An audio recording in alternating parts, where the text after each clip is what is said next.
Hello friends. तो आज का हमारा टॉपिक है भिन्न, फ्रैक्शन। तो सबसे पहले समझते हैं भिन्न या फ्रैक्शन होता क्या है। जैसे आपके पास कोई भी वस्तु है जिसकी एक निश्चित संख्या में दिया हुआ है, आपके पास समझ लीजिए 100 सेब हैं।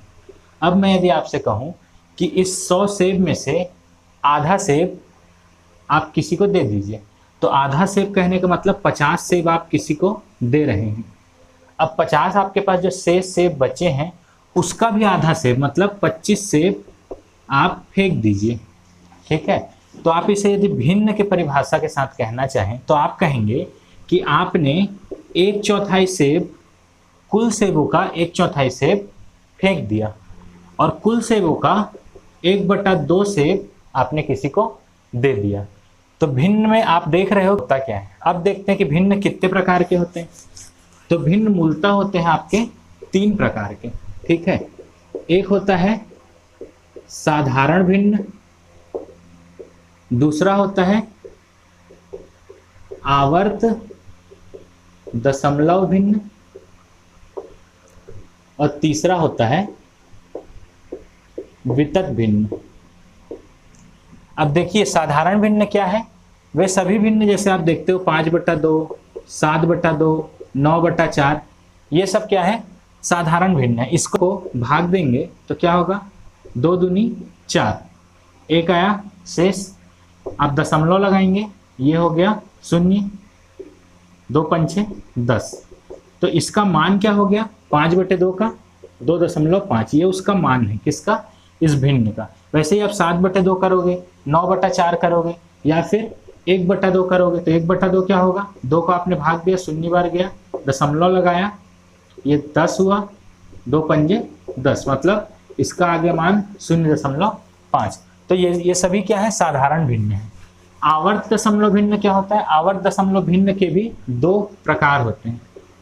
ठीक है, एक होता है साधारण आवर्त दशमलव भिन्न और एक होता है मिश्रित आवर्त दशमलव भिन्न। साधारण आवर्त दशमलव भिन्न को ही आप क्या कहते हैं, शुद्ध आवर्त दशमलव भिन्न। तो आवर्त दशमलव भिन्न को आप जानते हैं होता क्या है। अगर आप कर रहे हैं 10/3, ये एक भिन्न का रूप है। इसको यदि आप भाग देंगे तो देखेंगे 10 को यदि आप 3 से भाग दे रहे हैं, 3 तिया 9, हासिल का आया 1, आपने दशमलव लगाया, ये हुआ 10, 3 तिया 9, हासिल का आया 1, फिर आपने 0 लगाया, 3 तिया 9, हासिल आया 1। अब आप इसे चाहे कितने बार भी करें, आप देख रहे हैं कि 3 दशमलव के बाद 3 3 3 3 ये अप टू इन्फिनिटी या अनंत तक जाएगा। तो ऐसे ही भिन्न के स्वरूप को आप कहते हैं आवर्त दशमलव भिन्न, रिकरिंग फ्रैक्शन। ठीक है, जिसमें दशमलव के बाद किसी संख्या या संख्याओं की पुनरावृत्ति होती हो, रिपीटिशन होती हो, उसे ही आप कहते हैं आवर्त दशमलव भिन्न। तो इसमें मैंने आपको बताया कि 2 प्रकार होते हैं, एक शुद्ध आवर्त दशमलव भिन्न, एक मिश्रित आवर्त दशमलव भिन्न। तो शुद्ध आवर्त दशमलव भिन्न जो आपने अभी एग्जाम्पल देखा, क्या 3.3333, यहां आप देख रहे हैं कि दशमलव के बाद एक या एक से अधिक संख्याओं की पुनरावृत्ति हो रही है। वो संख्या कौन सी है, 3 की पुनरावृत्ति हो रही है। तो इसको आप क्या लिखते हैं गणितीय ढंग से, 3.3 और ऊपर में एक बार लगाते हैं, एक लाइन लगाते हैं। ये इसे लिखने का तरीका है, 3.3 बार। इस बार का मतलब है जिस भी अंक के ऊपर ये बार लगा है इसी अंक की पुनरावृत्ति हो रही है। कितने बार, अनंत बार, अप टू इन्फिनिटी। ठीक है, ये हो गया आपका शुद्ध आवर्त दशमलव भिन्न या साधारण आवर्त दशमलव भिन्न। मिश्रित आवर्त दशमलव भिन्न क्या होता है, एग्जाम्पल के रूप में समझते हैं, 7.35555 ऐसे यदि लिखा है तो आप यहाँ देख रहे हैं कि दशमलव के बाद 3 की पुनरावृत्ति नहीं हो रही है जबकि 5 की पुनरावृत्ति हो रही है। तो आप इसे क्या लिख सकते हैं, 7.35 और 5 के ऊपर लगाएंगे आप ये डंडी बार। तो यहाँ आप देख रहे हैं कि दशमलव के बाद सभी संख्याओं की पुनरावृत्ति नहीं हो रही है, जबकि यहाँ दशमलव के बाद सभी संख्याओं की पुनरावृत्ति हो रही है। तो जब दशमलव के बाद सभी संख्याओं की पुनरावृत्ति हो रही हो तो वो शुद्ध आवर्त दशमलव भिन्न, जब कुछ संख्याओं को छोड़ के बाकी संख्याओं की पुनरावृत्ति हो रही हो तो वो होता है मिश्रित आवर्त दशमलव भिन्न। आशा करता हूं यहां तक आपको समझ आया होगा। अगला प्रकार जो है वो है आपका वितद भिन्न।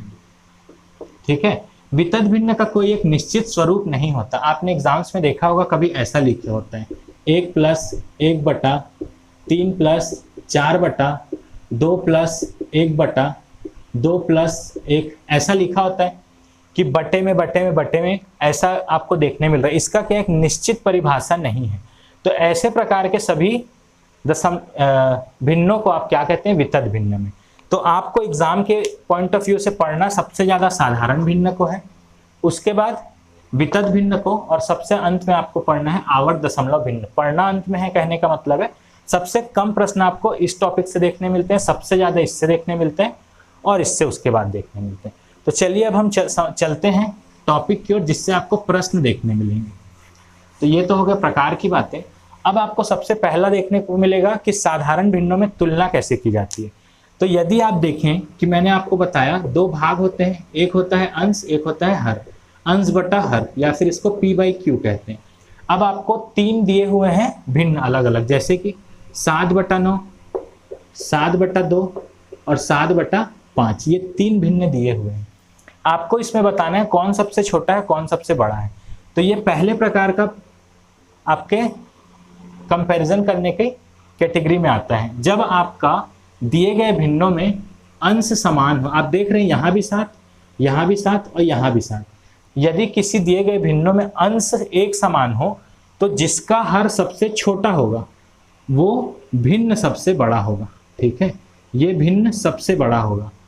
यदि, एक बार और रिपीट करता हूं, यदि दिए गए भिन्नों में सभी का अंश एक समान है तो जिसका हर सबसे छोटा होगा वह भिन्न सबसे बड़ा होगा। क्लियर है? तो यहां आप देख रहे हैं कि 7 7 7 सबके अंश एक समान है। इसमें सबसे छोटा हर वाला है 2, क्योंकि हर इसका सबसे छोटा है इसलिए ये भिन्न 7/2 सबसे बड़ा है। इसका हर 9 सबसे बड़ा है, इसीलिए 7/9 भिन्न सबसे छोटा होगा। क्लियर है? ये पहले तरह का कंपैरिजन है।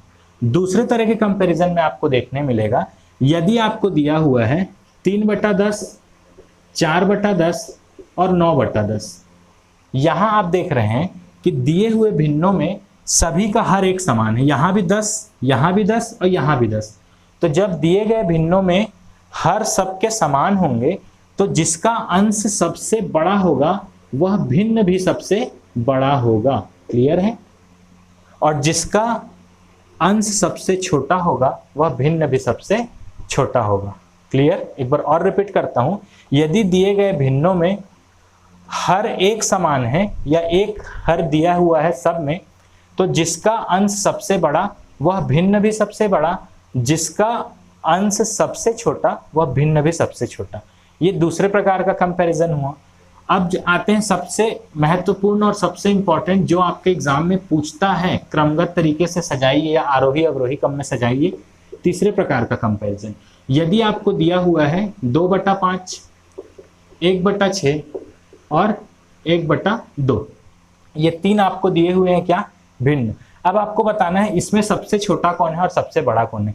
तो आप यहाँ देख रहे हैं इससे पहले के जो 2 थे उसमें या तो अंश एक समान था या हर एक समान था, लेकिन यहाँ पर ना तो सभी के अंश एक समान है ना तो सभी के हर एक समान है।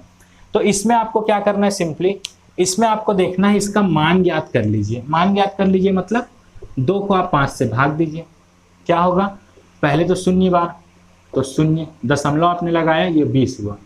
ये 4 बार गया, 5 चौको 20, मतलब इसका मान आ गया 0.4। इसका आप मान निकालिए 1/6 का, ये आपका हो गया 4 शेष बचा,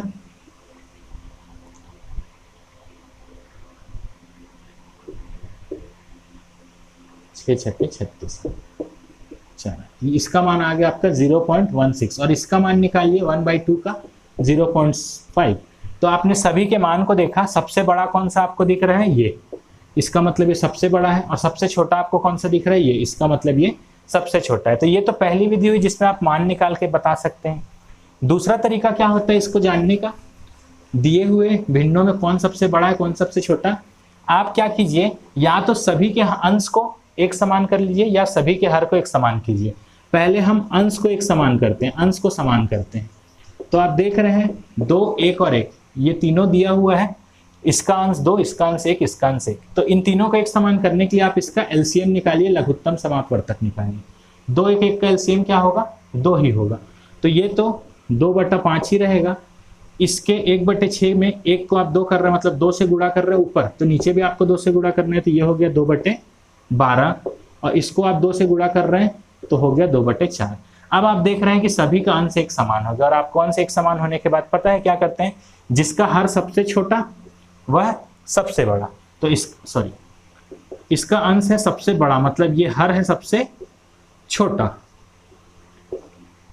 ठीक है, एक बार और रिपीट करता हूं, सभी के अंश एक समान है, क्योंकि इसका हर सबसे बड़ा है इसलिए यह भिन्न सबसे छोटा होगा, और क्योंकि इसका हर सबसे छोटा है इसलिए यह भिन्न सबसे बड़ा होगा। आपने अभी अभी वैल्यू में देखा भी था, इसका वैल्यू 0.5 था, ये सबसे बड़ा है। तो ये दूसरा तरीका हो गया तुलना करने का।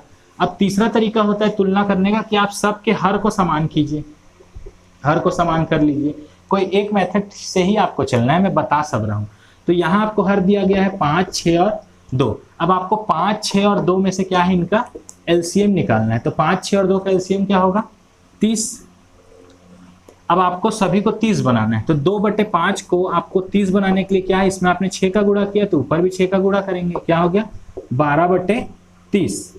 उसी प्रकार से 1/6 को आपको 30 बनाना है, तो आप क्या करेंगे 5/30। और आपको 1/2 को 30 बनाना है, तो ये हो गया आपका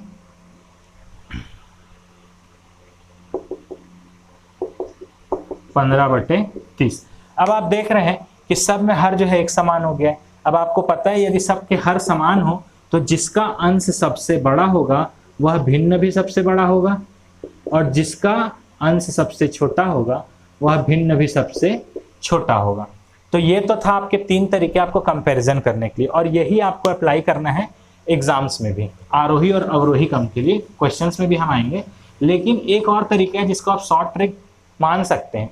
यदि आपको 2 भिन्नों में तुलना करनी हो कि कौन सी बड़ी है और कौन सी छोटी है, तो इसके लिए आप क्या करेंगे, सीधा क्रॉस मल्टीप्लिकेशन करेंगे। क्रॉस मल्टीप्लिकेशन मेथड है ये।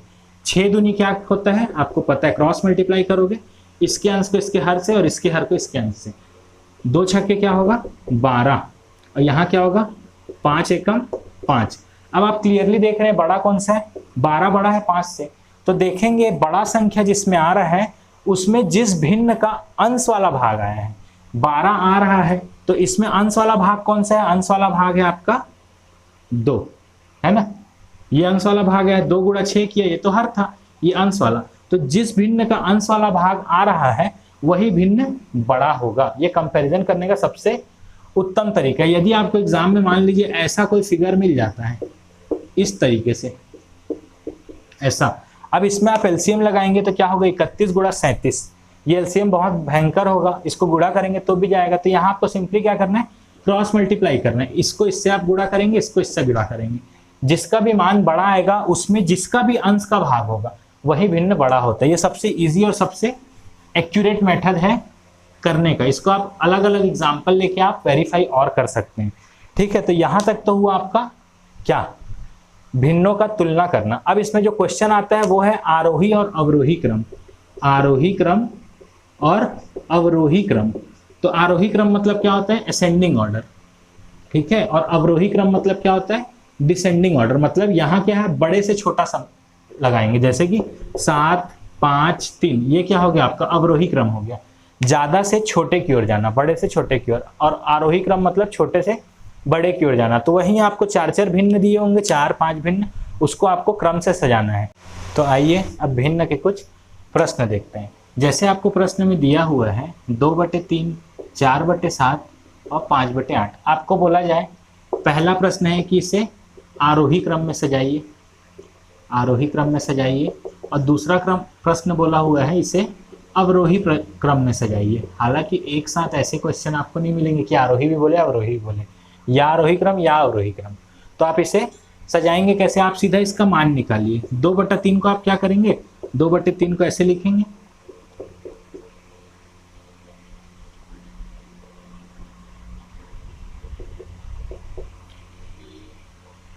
ये आपका आ गया 0.66, ठीक है। तो इसको आप लिखेंगे 0.66, एक का मान, दूसरे का मान है 4/7, तो 4/7 को जब आप डिवाइड करेंगे तो मिलेगा 0.57, और तीसरा है आपका 5/8, 5/8 को आप डिवाइड करेंगे तो 0.62। आपको सबका ये मिल गया मान। अब क्या है, आरोही क्रम, आरोही क्रम मतलब बढ़ते हुए क्रम में, तो छोटे से स्टार्ट करके आपको बड़ा सजाना है। तो ये सबसे छोटा है, तो इसको आप क्या लिखेंगे 4/7, उसके बाद 5/8, ये मान है 5/8 के लिए, उसके बाद है 2/3। तो ये हो गया आपका आरोही क्रम। और यदि इसको आपको अवरोही क्रम में जब आने बोला होता तो आप क्या करते, जस्ट इसको उल्टा करते, सबसे बड़े को सबसे पहले लिखते। तो ये था सबसे बड़ा, तो 2/3, उसके बाद है आपका ये मतलब 5/8, और उसके बाद है आपका ये मतलब 4/7। तो ऐसे प्रश्न आपको देखने मिलेंगे। अब ये हो सकता है कि ये जो संख्याएं हैं ये आपको बड़ी या छोटी परीक्षा के स्तर के हिसाब से दिया हो। अगर ये बड़े बड़े संख्याएं दिए हो, जैसे कि 144/27, 161/31, ऐसे आपको बड़े बड़े दिए हैं, तो उसमें आपको ज़्यादा समय लगने वाला है और आपका कैलकुलेशन भी ज़्यादा होगा, ठीक है। तो लेकिन मेथड आप सब में यही फॉलो कर सकते हैं।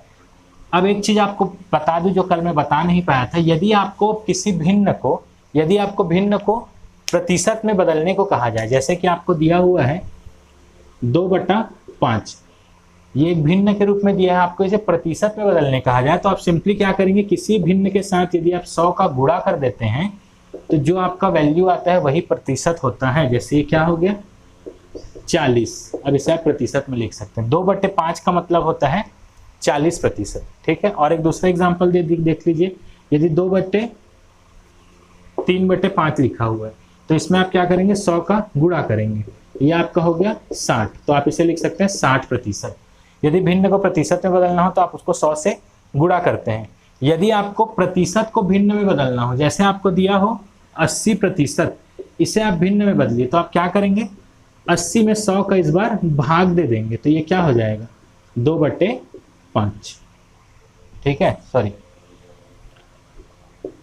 4/5, ये हो गया आपका भिन्न। क्लियर है। तो यदि प्रतिशत को भिन्न में बदलना हो तो 100 का भाग देंगे, यदि भिन्न को प्रतिशत में बदलना हो तो 100 से उसको गुणा कर देंगे। तो ये हुआ आपका भिन्न और प्रतिशत में बदलना। अब हम अगला देखते हैं, प्रश्नों के प्रकार के क्रम में वितत भिन्न पे आधारित प्रश्न। वितत भिन्न पे आधारित प्रश्न, तो वितत भिन्न पे आधारित प्रश्न क्या होता है, आपको ऐसे देखने मिलेगा 1 - 1/1 - 1/1 - 1/2, ऐसे कुछ आपको भिन्न देखने मिलेंगे, है ना। 1 - 1 - 1 या यहाँ पे माइनस की जगह प्लस हो सकता है, डिवाइड हो सकता है, इनटू हो सकता है। तो ऐसे प्रश्न में आपको सिंपली करना ये है कि आप नीचे से प्रश्न को हल करना प्रारंभ करेंगे। जैसे कि 1 - 1/2, अब मेरे पास तो बोर्ड की सुविधा है तो मैं इसको मिटा सकता हूँ, लेकिन आप कॉपी में इसको मिटा नहीं सकते, तो वहाँ आपको इसको अलग अलग स्टेप में या लिखना होगा या फिर इसे आप अपने माइंड में रखते जाएं कि ये इसके बाद ये, इसके बाद ये, जहाँ तक आप याद रख सकें वहाँ तक कॉपी में लिखें, उसके बाद सॉल्व करना चालू करें। तो गलती होने की गुंजाइश उसमें अधिक होती है जब आप इसे सोच सोच के करें। तो मैं आपको बताता हूँ करना कैसे। 1 - 1/2, इसको आप लिख सकते हो क्या सीधा 1/2। अब 1/1/2, 1/1/2, इसको आप जब आप ऊपर लेके जाएंगे तो ये क्या होगा 1/1/2, ये हो जाएगा 2/1, है ना। 1 - 2/1 क्या होगा, 1 में से 2 गया, मतलब ये हो गया -1, 1 में से 2 गया -1 हुआ। अब ये माइनस और ये माइनस, ये क्या हो गया प्लस हो गया, 1 + 1 क्या हो गया 2 हो गया, ये हो गया आपका 2, और 1 - 1/2 मतलब 1 से आधा गया, तो ये बच गया आपका 1/2। तो ऐसे वितत भिन्नों के प्रश्न को आपको हल करना है, नीचे से हल करना प्रारंभ करेंगे और बहुत ही सावधानी से आप उसे एक एक स्टेप में लिखते हुए अंत तक पहुंचेंगे। तो ये है आपका वितत को बनाने का ढंग। अब जो तीसरा प्रकार है जो आपको एग्जाम्स में देखने को कम मिलेगा लेकिन कभी भी किसी भी एग्जाम में आ सकता है, वो है आपका क्या, आवर्त दशमलव भिन्न पर आधारित प्रश्न। मैंने आपको बताया था कि अगर आपको दिया है 0.8 का बार, ऐसा एक प्रश्न दिया हुआ है, इसको आपको प्रश्न में आएगा, इसे P/Q के फॉर्म में प्रदर्शित कीजिए या इसे साधारण भिन्न के फॉर्म में लिखिए।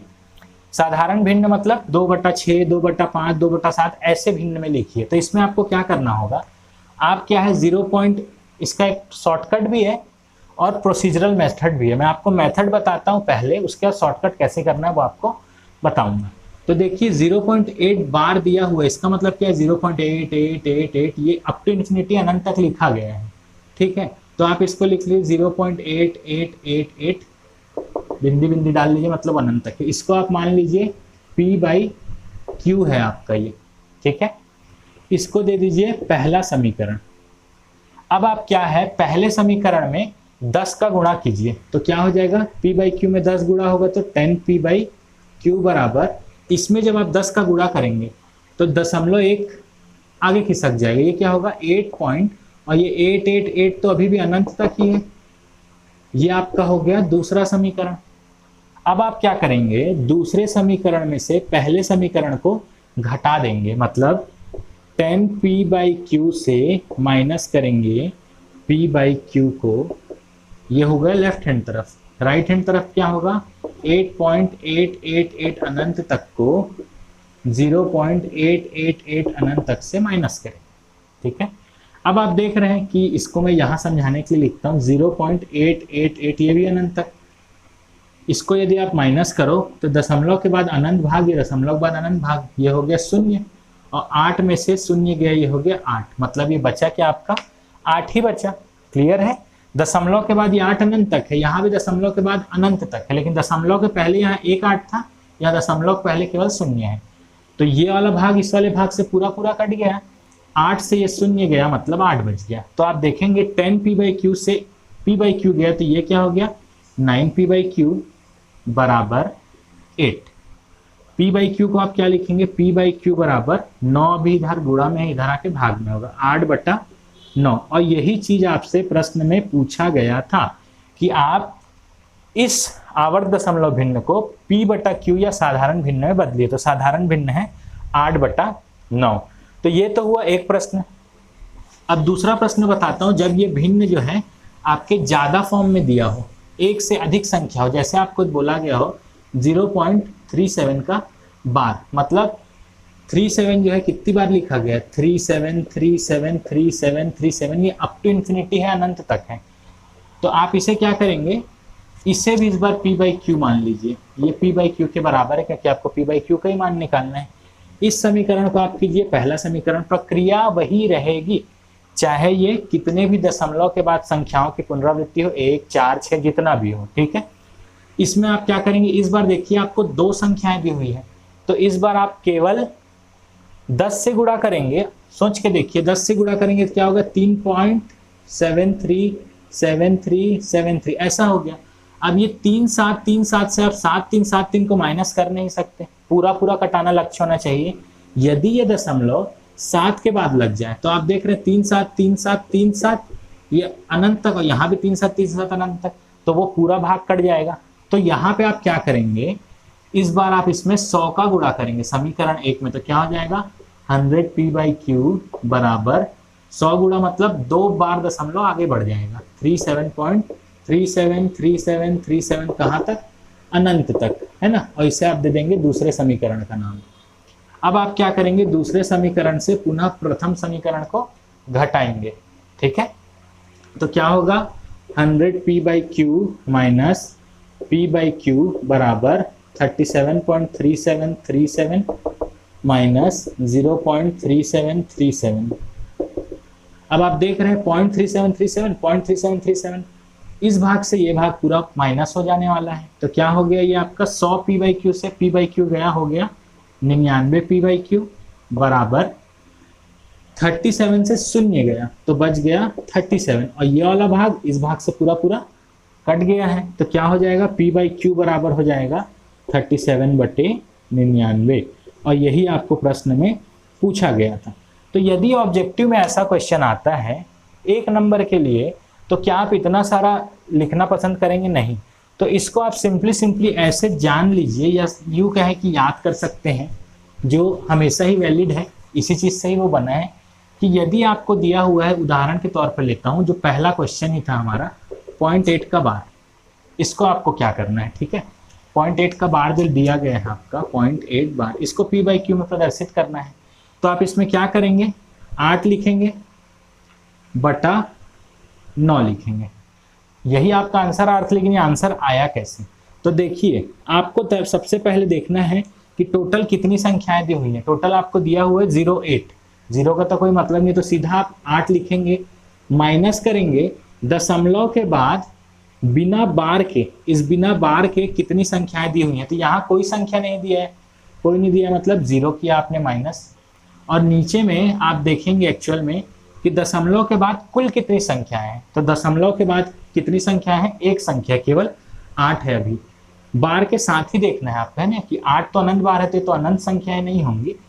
8 है मतलब दशमलव के बाद एक संख्या है, तो एक के बाद एक शून्य लगाएंगे और माइनस करेंगे क्या, कि दशमलव के बाद कितनी संख्याएं बिना बार के हैं। कितनी संख्याएं बिना बार के? कितनी संख्याएं बिना बार के हैं? कोई भी संख्या नहीं है, 0 संख्या बिना बार के, तो उसको आप लिखेंगे 1। ठीक है, तो ये क्या हो गया? 8/9। अगर इसमें समझ नहीं आया है तो मैं आपको बड़े क्वेश्चन से समझाता हूँ, जैसे कि 0.37 बार दिया हुआ है। अब यहाँ भी वही चीज करेंगे, पहले लिखेंगे कुल कितनी संख्या है? 37। दशमलव के बाद कितनी संख्याएं बिना बार के हैं? कोई भी संख्या बिना बार के नहीं, सब में बार लगा हुआ है। उसके बाद दशमलव के बाद कुल कितनी संख्याएं हैं? 2, तो 1 के बाद 2 0 लगाएंगे, और दशमलव के बाद कितनी संख्याएं बिना बार के हैं? एक भी नहीं है, तो 1 लिखेंगे। ठीक है, यहाँ पे थोड़ा कंफ्यूजन हो सकता है कि यहाँ 1 भी नहीं था तो 0 लिखा, यहाँ 1 भी नहीं है तो 1 लिख रहे हैं। दरअसल में यहाँ नीचे में जो लिखते हैं वो 1 के बाद शून्यों की संख्या लिखनी पड़ेगी आपको। 1 तो रहेगा ही, जितनी संख्या है उतना शून्य। यहाँ कितनी संख्या है? 1 भी नहीं है, तो 0 1 भी मैं नहीं डाल रहा हूँ, इसीलिए इसको केवल 1 लिख के छोड़ रहा हूँ। ठीक है, तो ये कितना हो गया आपका? 37/99। यदि यहाँ भी समझ नहीं आया तो दूसरा आपको मैं बताता हूँ। आपको दिया हुआ 0.583 का बार, ऐसा आपको दिया हुआ है। अब आप देखिए, यहाँ 5 के ऊपर बार नहीं लगा है, 8 और 3 के ऊपर बार लगा है। तो सबसे पहले आपका काम, कुल कितनी संख्याएं लिख दीजिए। 583 है, माइनस करके 0 के बाद कितनी संख्याएं दी हुई हैं। तो 0 के बाद आपको कितनी संख्या दी हुई है? एक संख्या, कौन सी? 5, तो आप उसको -5 लिखिए। ठीक है, उसके बाद 1 लिखिए, और 0 के बाद कुल कितनी संख्या है? 1 2 3, तो 1 2 3 शून्य लगाया, माइनस लिखा, फिर 1 लिख दिया। ये चीज आदत रखिए कि नीचे में हर बार आपको 1 लिखना ही लिखना है। अब देखिए, 0 के बाद कितनी ऐसी संख्या है जिसमें बार नहीं है? तो केवल एक संख्या, 5, तो एक संख्या, इसलिए आपने यहाँ पे 1 शून्य लगाया। अब इसको आप सॉल्व करेंगे। 583 से 5 गया, कितना हो गया? 578 बटा 1000 में से 10 गया, कितना हो गया? 990। ये आपका क्या फाइनल आंसर है? तो उत्तर है नहीं, ये फाइनल आंसर नहीं है। आपको इसको क्या है, सबसे छोटे स्वरूप में लिखना होगा, सिंपलेस्ट फॉर्म में लिखना होगा। जिस चीज से भी ये कट रहा है आप काट दीजिए। मान के चलिए कट रहा है आपका भी 2 से,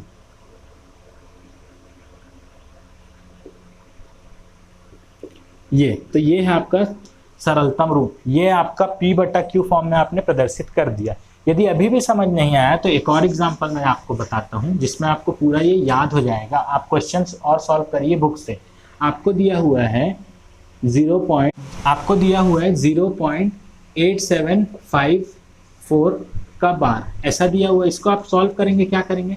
पहले पूरी संख्याओं को लिख दीजिए, 8 7 5 4, माइनस करके जितनी संख्याएं बिना बार के हैं, तो बिना बार के कितनी संख्या है? 8 और 7, बटा करके 1 लगाइए। 0 के बाद कितना संख्या है? 1 2 3 4, तो 1 2 3 4 आपने 0 लिखा, माइनस करके 1 लिखिए। दशमलव के बाद कितनी ऐसी संख्या है जिसके ऊपर बार नहीं है? तो 1 2 संख्याएं, तो 1 और 2 शून्य लगाइए। इसको आप सॉल्व कीजिए, आपका आंसर आ जाएगा। 8 7 5 4 में से 87 घटेगा, कितना बचेगा? 8667 बटा 10,000 में से 100 गया, 9,900। ये आपका आंसर है। ठीक है, अगर ये और कटता है तो इसको सरलतम रूप में लाएंगे। तो आशा करता हूँ यहाँ तक आपको समझ आया है। अब इसके बाद हम आज तक क्या हुए सभी क्वेश्चंस करेंगे। Thank you.